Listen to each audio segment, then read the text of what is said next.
पड़े हुए इंसान को फिर से जिंदा कर देती है, क्योंकि सत्य ओम हरि अल्लाह वाहिगुरु गौड़ खुदा रब और संग माने साथ। तो सत्संग यानी अल्लाह वाहिगुरु मालिक की यहां चर्चा होती हो, वहां आके इंसान बैठे और सुन के अमल करे, अपने अल्लाह, अपने वाहिगुरु, अपने गॉड, अपने खुदा, अपने राम की भक्ति इबादत करने की प्रेरणा मिलती है। उसे सुने अमल करे तो इंसान के पहाड़ जैसे कर्म कंकर में बदल जाया करते हैं।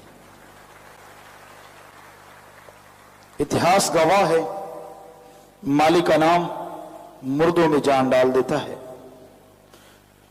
मालिक का नाम बहरों को, अंधों को, गूंगों को बोलने लगा देता है, देखने लगा देता है, सुनने लगा देता है, और ऐसा परमानंद देता है कि इंसान खुशियों से नाच उठता है। तो उस परम पिता परमात्मा का नाम सुखों की खान है। पर सच्ची बात यह है कि अगर आप मालिक का नाम लेना चाहते हैं तो ये याद रखो, उसको आप खरीद नहीं सकते, वो कहीं बिकाऊ नहीं है। अरे 5 रुपए तो कूड़ा करकट का ढेर नहीं आता आजकल, उसके भी सैकड़ों रुपए लग जाते हैं।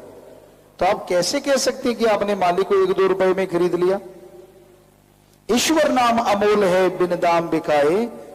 ईश्वर का नाम तो अनमोल है, जिसका मोल कोई नहीं लगा सकता। पर सच्चा संत, पीर, पैगंबर, गुरु, महापुरुष जो भी इस धरती पे आया, उसने मालिक के अनमोल नाम को बिना दाम के दिया। वही फला फूला, आज भी फल फूल रहा है और हमेशा फलता फूलता रहेगा। परमात्मा अल्लाह वाहिगुरु गौड़ खुदा ओम हरि बिकाऊ नहीं है। हमने हिंदू धर्म के 4 पवित्र वेद पढ़े, हमें हमारे गुरु सच्चे मुर्शिद कामिल दाता रहबर शास्त्राम जी महाराज ने फरमाया कि सभी धर्मों को पढ़ो। तो हमने हिंदू धर्म के हमारे पवित्र वेद, शास्त्र, गीता, रामायण, महाभारत 5वां वेद, सिख धर्म की पवित्र गुरुवाणी, सुंदर गुटका, श्री गुरु नानक देव जी की जन्म साखी, गुरु सहवानों की पवित्र जन्म साखियां हमने पढ़ी। ईसाई धर्म की पवित्र बाइबल, सेंट और भी जिन्होंने लिखा काफी पढ़ा। और इस्लाम धर्म की कुरान शरीफ, कुरान मजीद, शेख फरीद, नामदेव, धन्ना भगत, कबीर जी, रविदास, बौद्धिस्ट, जैनिस, सभी को पढ़ा। हमें एक शब्द नहीं मिला जो बचपन से देखते थे, कहीं भी जाओ पैसे के बिना प्रसाद ही नहीं मिलता। और आप अगर पैसा नहीं देते तो प्रसाद देने वाला घूर घूर के देखता हो, किस चीज का प्रसाद। हमने कहा ये चक्कर क्या है, पढ़ के तो देखें। सारे पवित्र ग्रंथ पढ़ लिए, हम चैलेंज करते हैं, चैलेंज। कोई बताए कहां लिखा है ओम हरि अल्लाह वाहिगुरु गौड़ खुदा रब पैसा लेता है? हम गारंटी देते हैं, हमारे हिंदू, मुस्लिम, सिख, ईसाई धर्मों में लिखा है अल्लाह वाहिगुरु दाता था, दाता है और दाता ही रहेगा। वो मंगता नहीं हो सकता। आदमी अपना पेट भरने के लिए उसका नाम लेके खाता है, मेहनत करने से जी कतराता है।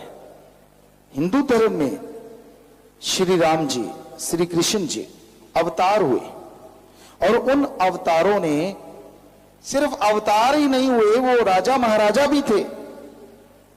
उन राजा महाराजा होते हुए भी उन्होंने कर्म करके खाया। कर्म, कर्मयोगी कहते हैं। जब वो पढ़ा करते थे श्री राम जी, श्री कृष्ण जी, तो सूखे वन में जाते थे, बन बन से लकड़ियां बींधते थे, इकट्ठी करते थे, आटा गूंथते थे, अपने गुरु जी के लिए, गुरु मां के लिए खाना बनाते थे। रात के टाइम उनके पांव दबाते थे, उनके सोने के बाद सोते थे, जगने से पहले जाग जाते थे। इसलिए उन्होंने लिखा कर्मयोगी और ज्ञान योगी। इस्लाम धर्म के पैगंबर मोहम्मद साहब उस जमाने में जो भी काम था, जैसे पशु चराना या बड़े घरों में पशु होते, जो भी काम था उन्होंने हक हलाल करके खाया, मांग के नहीं खाया। सिख गुरु साहबान 10 के 10 गुरु साहबान, उन्होंने मांगने की शिक्षा नहीं दी। किरत करो ते वंड के शको, किरत कमाई यानी मेहनत करो। और खुद भी उन्होंने मेहनत, श्री गुरु नानक देव जी ने कितने काम किए, चाहे उन्होंने कौतुक दिखाए, दुकानदारी की, खेती बाड़ी की, लोगों को नई नई टेक्निक से आज जो चावल वगैरह लगते हैं, श्री गुरु नानक देव जी महाराज ने खेती करना सिखाया। अपने आप में बेमिसाल बेमिसाल दुनिया को वाहिगुरु का नाम जपाया, लेकिन साथ में किरत कमाई। सभी गुरुओं ने, एक भी गुरु ऐसा नहीं। फिर आता है ईसाई, ईसा मसीह पैगंबर, उन्होंने भी करके खाया। कहीं नहीं मिलता कि उन्होंने मांगा, करके खाया। तो हमारे सारे धर्मों के हेड, या यूं कहिए जिन्होंने धर्मों को बनाया, उन्होंने बोला है, हिंदू धर्म में बोला कड़ा परिश्रम करके खाओ, कर्म जोगी और ज्ञान जोगी। सिख धर्म में बोला दशानुवादी किरत करो और वाहिगुरु दा नाम जपो। इस्लाम धर्म में बोला हक हलाल की रोजी रोटी खाओ और अल्लाह की इबादत करो। ईसाई धर्म में बोला हार्ड वर्क करो and do the method of meditation continue. सभी धर्म बोलते हैं, गुस्सा ना करो, धर्म जाके पढ़ो। सिर्फ दिखावा कर लेने से धर्म नहीं बन जाता। धर्मों में जो लिखा है वो पढ़ो और फिर हमें बताओ कहां लिखा है कि अल्लाह वाहिगुरु राम किसी से लेता है, वो तो देता है। और इतना देता है, आदमी की झोली छोटी पड़ जाती है, वो देता चला जाता है। कोई लेने वाला चाहिए, कोई लेने वाला चाहिए। सही ढंग से उसकी भक्ति करे, अल्लाह वाहिगुरु राम का नाम जपे, उसकी इबादत करे, वो कमी नहीं छोड़ता, अंदर बाहर से खजाने भर देता है। तो इसलिए भाई उस परम पिता परमात्मा को दाता है, दाता था, दाता रहेगा, ये मान के चलो। ना कि ये सोचो कि वो आपके 1-2 रुपए पे खुश हो जाएगा। ठगी मारते हो 100 रुपए की, मालिक को देते हो 1 रुपया, मालिक नाराज ना होना, ये तेरा हिस्सा तुझे दे दिया। इसका मतलब भगवान को ठगी में भी हिस्सेदार बनाते हो कि मैं ठगी मारूंगा, 99 मेरे 1 तेरा। और कम कितना देते हो भगवान को, ये भी कमाल है। 99 खुद रगड़ गए, उसको बेचारे को 1 ही रुपया, और 1 भी उसके पास नहीं जाएगा, वहां रहने वाला चटकर जाएगा। 1 नहीं तो 10-20 मिलके कर जाएंगे, बुरा ना मानना, लेकिन है 100% सच। सच्ची बात कड़वी जरूर लगती है, लेकिन होती सच, क्योंकि हमने तो धर्मों को पढ़ा है और सभी धर्मों को मानते हैं। 100% पूरी कोशिश करते हैं कि हम धर्मों को माने और लोगों को शिक्षा दें कि आपका जो भी धर्म है जरा उसे पढ़ के देखो उसमें क्या लिखा है। सिर्फ बातें करने से किसी ने बहका दिया, किसी ने फुसला दिया, ये है वो है फला है, और आपने ग्रंथों में पढ़ा ही नहीं। हम कुछ बातें आपको बताना चाहते हैं। हमारे किसी धर्म में नहीं लिखा ठगी मारो, किसी धर्म में नहीं लिखा शराब के ठेके के आगे जाके शराब पियो या घर में बैठ के पियो, पोस्त खाओ पियो, कहीं नहीं लिखा। कोई भी नशा किसी भी धर्म में जायज नहीं है, सभी धर्मों में नाजायज है। सभी धर्मों में भ्रष्टाचार किसी धर्म में नहीं लिखा, किसी की निंदा करनी, किसी की चुगली करनी किसी धर्म में नहीं लिखा। हमने हिंदू धर्म में पढ़ा तो पवित्र रामायण में लिखा हुआ मिला, पर निंदा 100 गौघात समाना। ये पर निंदा यानी अपने को छोड़ के किसी की भी आप अगर निंदा करते हैं तो वो जैसे ऐसा है जैसे 100 गौ का घात करना। और सिख गुरु साहबानों ने तो पवित्र गुरबाणी में इतने पृष्ठ हैं, इतने पृष्ठ भरे हैं निंदा के ऊपर कि आप पढ़ के देखो पता चल जाएगा। निंदा भली किसी की नाही, मनमुख मुग्ध करन, मुंह काले तिन निंद का नरके कोर पवन। साफ स्पष्ट, निंदा भली किसी की नाही। वही हिंदू धर्म वाली बात, बिल्कुल एक जैसी बातें हैं कि निंदा भली किसी की नहीं, किसी की, अपने बिना किसी की भी निंदा ना करो। मनमुख जो गुरु को नहीं मानते, किसी धर्म को नहीं मानते, वो लोग निंदा करते हैं मन, यानी जो दिमाग को गलत नेगेटिव थॉट्स देता है। हिंदू और सिख धर्म में उसको मन या मनराम बोला, इस्लाम धर्म को उसको नफस शैतान कहा। तो दिमाग वो मनमुख है, मनमुख मुग्ध, मुग्ध गुरु साहबानों ने वर्ड लिया, गूढ़ मुग्ध का मतलब मूर्ख, मनमुख मुग्ध करन मुंह काले तिन निंदका। और क्या होगा मुंह काला? ऐसे नहीं कि कोई कालख उठा के मुंह पोंछ देगा, नहीं, वो समाज में कदम कदम पे ठोकर खाएंगे, उनकी जगह जगह बेइज्जती होगी, कभी सुख का सांस उनको लेने को नहीं मिलेगा। मुंह काले तिन निंदका, नरके घोर पवन, यहां भी नरक और आगे भी नरक, जीवन नरक बन जाएगा। आप किसी की निंदा करते हैं, क्या आप दूध के धुले हैं? क्या आप में कोई कमी नहीं? अगर खुद में कमी है तो दूसरों की निंदा क्यों गाते हो? पहले खुद की कमियां तो दूर कर लो। तो गुरु साहबानों के पवित्र बात, पवित्र गुरुवाणी में एक एक अक्षर जो लिखा है, सच था, सच है, सच रहेगा। हिंदू धर्म में जो लिखा है सच था, सच है, सच रहेगा। इस्लाम धर्म में जो लिखा है सच था, सच है, सच रहेगा। ऐसे ईसाई धर्म की बात। तो कहने का मतलब धर्मों में गलत कुछ नहीं है, लोग पढ़ते नहीं, उसको ध्यान में लाते नहीं और मनमते चलते रहते हैं। हमारे धर्म तो इतने पवित्र हैं, हम आपको गारंटी देते हैं, इस मिनट आप धर्म को मान लो, अपने अपने धर्म को, हिंदू मुस्लिम सिख ईसाई बौद्ध जैन, अपने अपने धर्म को मान लो, अगले मिनट इस धरती पे प्यार मोहब्बत की गंगा बहने लग जाएगी। जी हम गारंटी देते हैं आपको, पर कोई मानता ही नहीं। मनमता, मूड, बस जो दिल में बैठ गई, जो किसी ने बिठा दी। लोग कठपुतली बने हुए हैं, दूसरों की उंगलियों के इशारों पे नाचते हैं, खुद का दिमाग इस्तेमाल में नहीं लाते। अरे ये जो खोपड़े के अंदर सामान है, भगवान ने इसको यूज करने के लिए भेजा है, इस्तेमाल करने के लिए। इस दिमाग से काम लो। अगर आप पढ़ लिख गए, पवित्र वाणी पढ़ो, पवित्र ग्रंथ पढ़ो, उनमें क्या लिखा है सुनो और फिर उसके अनुसार जिंदगी बिताओ। जो गुरुओं ने, संतों ने, पीर पैगंबरों ने लिखा कि भाई दोनों जहां की खुशियों से आप माला माल हो जाएंगे, हम गारंटी देते हैं वो खुशियां आपको जरूर मिलेंगी, पर मिलेंगी अमल करने से। सामने बादाम है, मक्खन है, घी है, दूध है, माथा टेकते रहो, हम कोई गारंटी नहीं देते कि आपको ताकत आ जाएगी। उसको खाओ, स्वाद भी आएगा और ताकत भी आएगी। ऐसे ही हमारे संत, पीर, पैगंबर, गुरु, महापुरुषों के पवित्र बात वचन है। सिर्फ ऐसे ऐसे दूर से करने से माना की इज्जत करना हमारा फर्ज है, लेकिन ऐसा नहीं कि उसमें लिखी हर चीज हमें मिल जाएगी। उसे सुनो या पढ़ो और पढ़ के खाओ, यानी मान लो, तो हम गारंटी देते हैं उनका एक एक पवित्र वाक, पवित्र वचन जरूर पूरा होगा और आप खुशियों के हकदार जरूर बन जाएंगे। बात वचन मानने की है।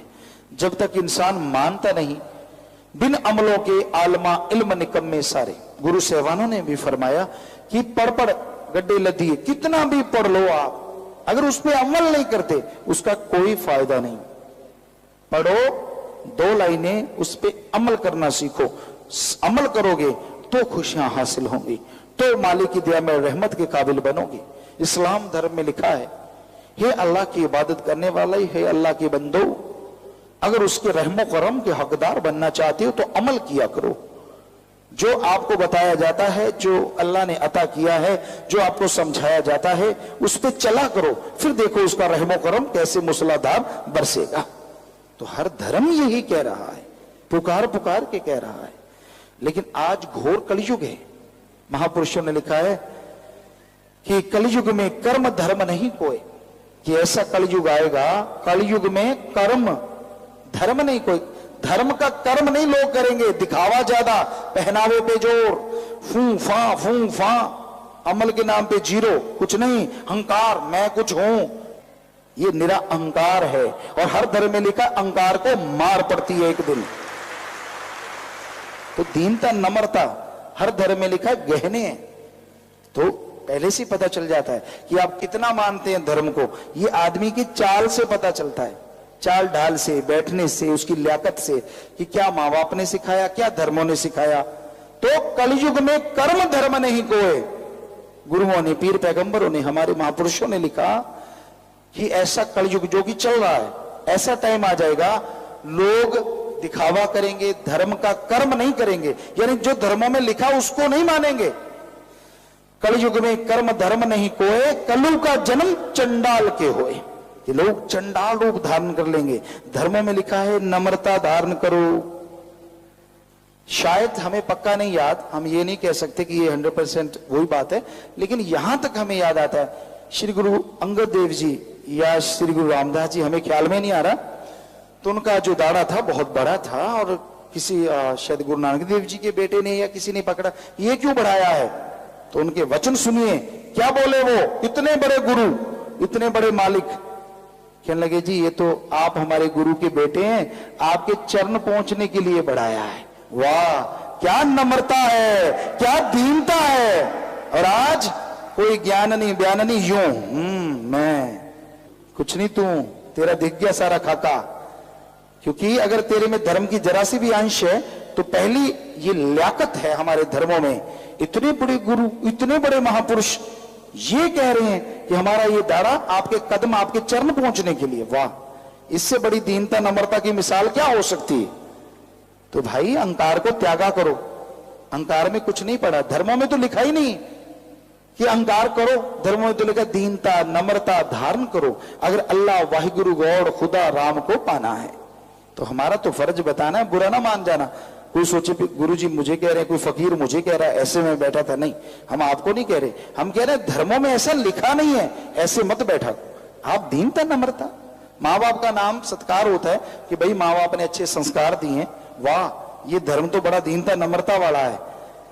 क्योंकि जिन प्रेम कियो तिन ही प्रभ पायो। ही शब्द यहां जो आया है, जिन प्रेम कियो, जो प्यार करेंगे आपस में निस्वार्थ, मालिक से प्यार करेंगे, तिन ही प्रभ पायो। ही का मतलब दूसरे नहीं पा सकते, वो सिर्फ दिखावा है। तिन ही प्रभ पायो, कि वो ही प्रभु को, परमात्मा को पा सकते हैं। तो प्यारी साथ संगतियों, बताना हमारा फर्ज, हम तो आपके चौकीदार हैं, आपके सेवादार हैं, खाकसार हैं। हमारा फर्ज है आवाज देना, माना ना माना आपकी मर्जी, बुरा ना मानिए, लेकिन सच हमने बोला, एक शब्द भी झूठ नहीं। सच यही है कि दीनता नम्रता धारण करो और किसी का बुरा ना सोचो, बल्कि अपने अंदर की बुराइयों को दूर करो। तो अल्लाह वाहिगुरु राम तो आपके अंदर है, वो तो दूर ही नहीं, आपको अंदर से खुशियों से माला माल कर दें। सत्संग एक ऐसी जगह है, यहां इंसान जब भी चल के आता है अपने पाप कर्मों को, गुजरी हुई जिंदगी में और संचित पाप कर्म सत्संग में आने से खत्म हो जाया करते हैं।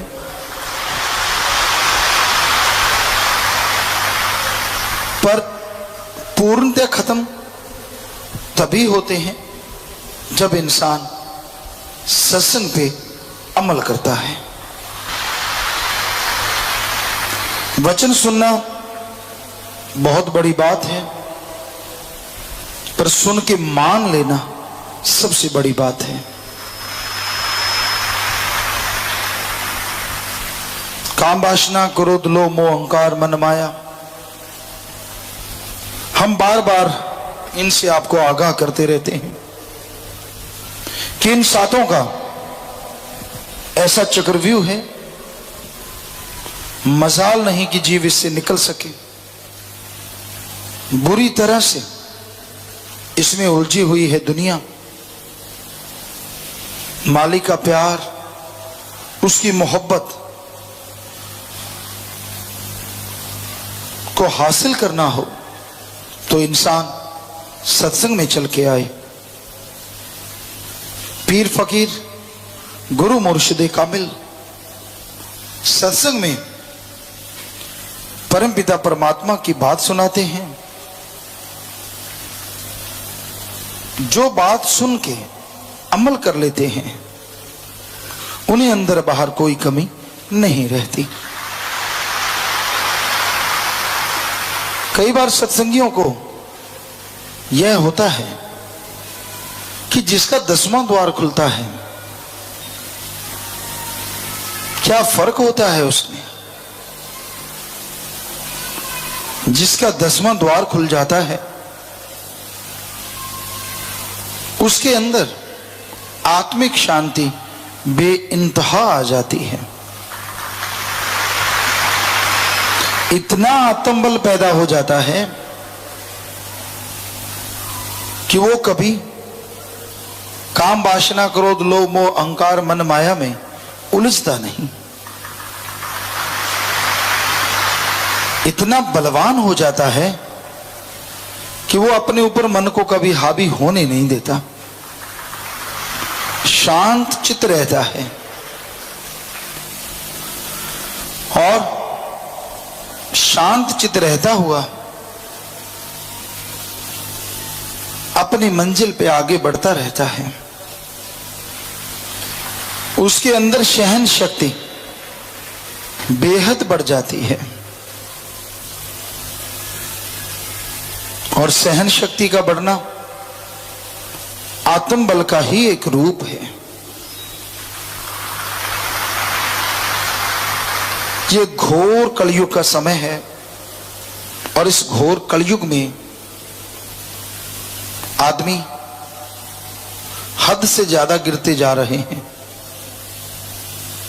दिखने में कुछ और, करने में कुछ और। आज आम इंसानों का ये फितरत हो गया है या आदत बन गई है। बुरे कर्म करना भक्ति की सीमाओं को खत्म करता है। इसलिए बुरे काम ना करो, बुरे कामों से परहेज करो। इंसान पीर फकीर के वचनों पे चलता हुआ 100% अमल करता है तो राख की चुटकी भी उसके लिए हीरे जवाहरात बन जाया करती है। और वचनों पे अमल नहीं करता तो हीरे डायमंड भी राख बन जाते हैं।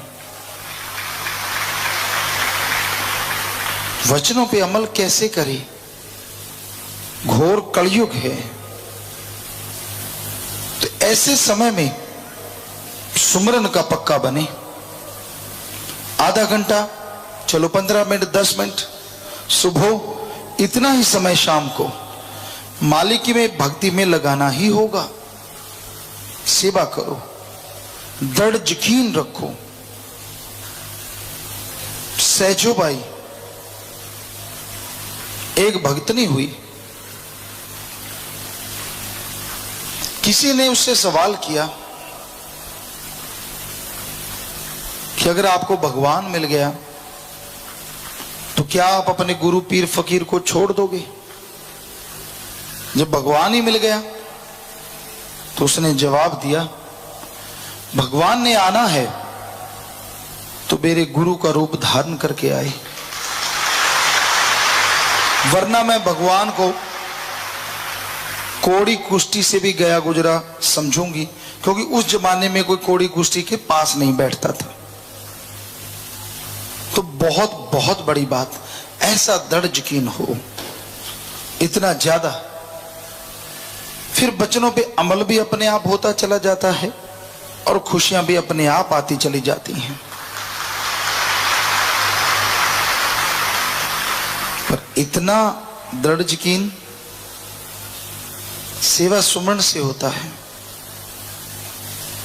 तो भाई सुमरन किया करो, सेवा किया करो, सत्संग में आया करो और सुन के अमल कमाया करो, ताकि जीवन की आदर्श की प्राप्ति हो, आत्मा परमात्मा का मेल हो और जीते जी आप परमानंद की प्राप्ति कर सके। ये संसार बड़ा ही स्वार्थी है। अपनी स्वार्थ सिद्धि के लिए इंसान किसी भी हद तक गिर सकता है, किसी का कुछ भी अकाज कर सकता है। अपने स्वार्थ के लिए लोग एक दूसरे में नफरत पैदा कर देते हैं। तो ऐसे स्वार्थी युग में निस्वार्थ बेगर्ज मोहब्बत अल्लाह वाहिगुरु सदगुरु मौला की है। जो सच्चे दिल से परमपिता परमात्मा से प्यार करते हैं, भगवान से प्यार करते हैं, यकीनन भगवान उनके अंदर बाहर कोई कमी नहीं आने देते। उनके तमाम कार्य समरते चले जाते हैं और खुशियों से लवरेज हो जाते हैं। अपने अंतःकरण की सफाई करना, अपने विचारों को शुद्ध करना बड़ा ही जरूरी है। और अंतःकरण की सफाई, विचार शुद्ध होते हैं प्रभु के नाम से। जब तक इंसान प्रभु का नाम नहीं लेता, जब तक अल्लाह वाहिगुरु गॉड खुदा रब की भक्ति इबादत में समय नहीं लगाता, तब तक इंसान मालिक की खुशियों को हासिल नहीं कर सकता। उसकी बरकतें, उसकी रहमतें मूसलाधार बरस रही हैं। ज्यों ज्यों घोर कलयुग आ रहा है, परमपिता परमात्मा की रहमतों को पाना उतना ही आसान होता जा रहा है और उसकी रहमतों की रफ्तार आसानी से पाने के लिए मालिक और छूट देता जा रहा है। अब इंसान के हाथ में है, क्या वो इस छूट का फायदा लेगा? क्या इस घोर कलयुग में कुछ समय अल्लाह वाहिगुरु गॉड खुदा रब के लिए लगाएगा? अगर समय लगाएगा तो यकीनन मालिक कोई कमी नहीं छोड़ता। थोड़ा किया गया सुमन भी मालिक बहुत ज्यादा मंजूर करता है और खुशियों से लवरेज कर देता है। पर बचनों पे पक्के रहना जरूरी है, व्यवहार के सच्चे बनना जरूरी है। तो व्यवहार के सच्चे बनो, बचनों के पक्के रहो, सेवा सुमन करते रहो, दीन दुखियों की मदद करो, भला करो। इस घोर कलयुग में माना कि लोग इतने स्वार्थी हैं, कितने भी उनके काज सवार दो, मौत जैसे भयानक कर्म भी कट जाते हैं, तो भी वो मालिक का शुक्राना नहीं करते, बल्कि और नई आशाएं और नई उम्मीदें लगा लेते हैं और नई इच्छाएं पैदा कर लेते हैं।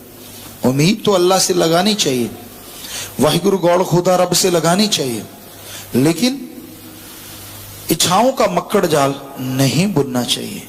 ज्यों ज्यों इच्छाओं का मक्कड़ जाल बढ़ता जाता है, त्यों त्यों आदमी अल्लाह वाहिगुरु मालिक से दूर होता जाता है। क्योंकि इच्छाएं कभी इंसान की सारी पूरी नहीं होती और इंसानों के अंदर ईर्ष्या नफरत इतनी बढ़ गई है, इतनी बढ़ गई है, खुद को मिले न मिले दूसरा भूखा सो जाए इस पे खुश हैं। हम देखते हैं लोगों की हरकतें, ये फलाना, अच्छा ये तो वो है, ये वो है। अरे आप किसी से क्या लेना है? यार नाल की तेनु चोर नाल की, अपनी निवेड़ तेनु होर नाल की। अरे भाई कौन कैसा, अच्छा है या बुरा है, बढ़िया है या घटिया है, आपने क्या लेना है उससे?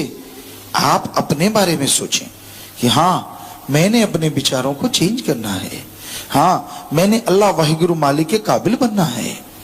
जो वचन मानते हुए उस मालिक के काबिल बनते हैं, उसकी दिया में रहमत के लायक बनते हैं, उन्हें वो खुशियां, वो रहमतें मिलती हैं जिसकी कभी कल्पना नहीं की होती।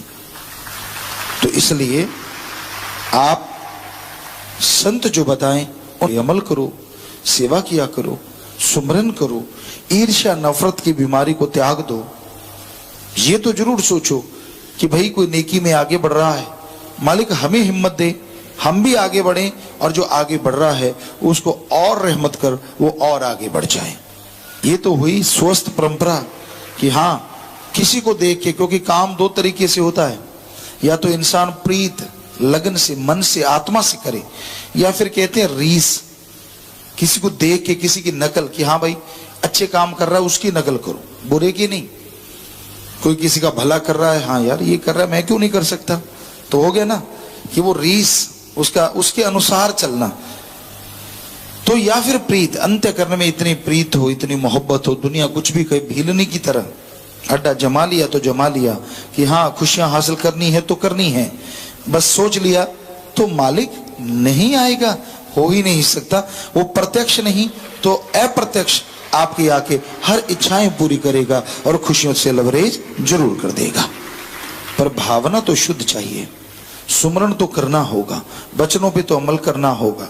तो भाई बचनों पे अमल किया करो, सुमरण किया करो और मालिक से मालिक को मांगा करो, ताकि मालिक की तमाम खुशियां आपकी झोली में